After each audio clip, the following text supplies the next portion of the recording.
Ziņās pateica, ka vecie sēnes lasot, bet jaunie pērkot. Es protestēju. Pirmkārt, ka mani pie vecajiem pierakstīja. Es sēnes lasīju, kad bija pavisam maziņš, kad bija jauns, pusjauns, svaigs, pussvaigs. Un arī mani līdzgaitnieki visi kopš bērnības sēņo.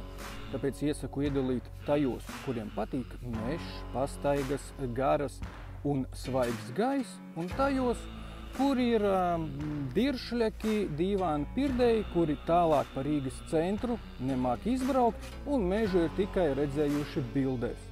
Bet tos jau var saprast. Uz mežu jābrauc, sēnes vēl jāmeklē, tad jātupjās, bet tas ir praktiski sports.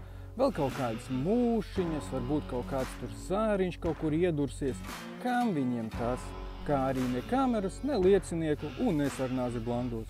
Tāpēc kas cits atliek tam bedolagām, kā tikai iet uz tirgu un pirkt sēnes. Šādi izskatās, starp citu, mežs dzīvajā. Labi, došos lasīt tālāk, jo, kā zināms, mežā nav nekāds sociālisms, pats nepielasīsies.